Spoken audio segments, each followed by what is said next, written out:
you can see it, but I've split my socket, so I have to go and get another socket before I can fully tighten them. Anyhow, so these are the tyres that we're talking about. They are MRL, and of course I didn't want to spend a lot of money on tyres. In fact, this is the first time I've ever bought new rear tyres. In fact, I don't even remember Dad ever buying new rear tyres. We've managed with the tyres that came on the tractor. I think the 7610, probably because it's a loader tractor, had a new set of tyres on the front at some point. The rears, I'm pretty sure, are the original Goodyears, but there is a set of Cleavers, I think, on the front. This obviously not on its original tyres, because it had, I'm told, come from a golf course new, and of course it had grassland tyres on, and then somebody changed it and put agricultural tyres on. You can see the front wheels are silver, so I'm not quite sure which they've come on, and they're a solid wheel, which is, I'm told, is stronger, but obviously you can't adjust the movement, you can't adjust the width of the tyres apart, as it were. Anyway, so when I went to collect him, he was not a happy bunny. He'd had awful problems. One of them wasn't too bad. It had took him about 20 minutes to fit the tyre. The other one, he said, because of the shape of the tyre, had took him about an hour longer than that, about an hour and 20 minutes. You know, so I never fitted this size of tyre myself.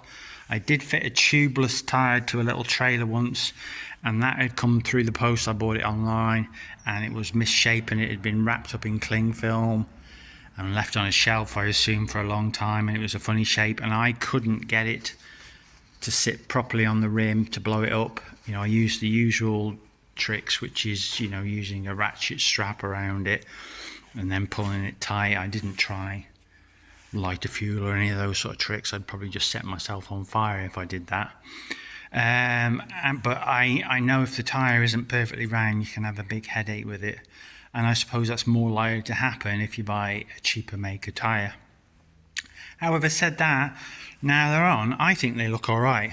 Whether they'll last as long as other makes, possibly not. You do get what you pay for, I'm sure, but I'm sure they will last me without any issues.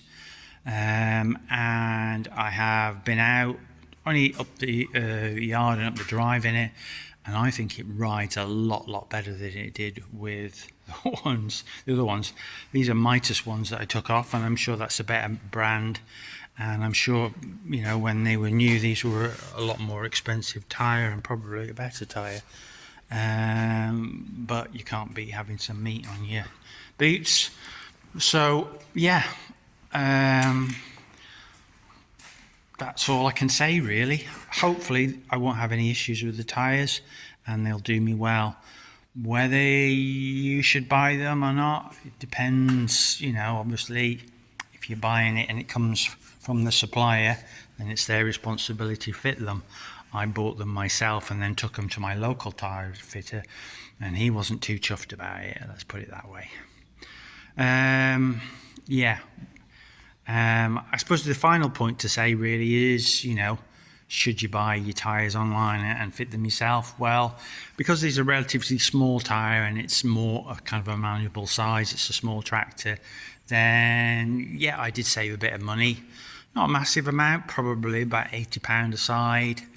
So yeah, maybe it was worth it.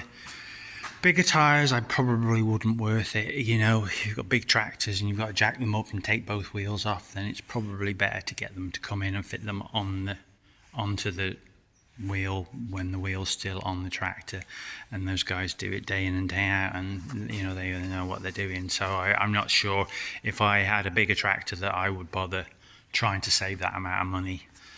So there you go.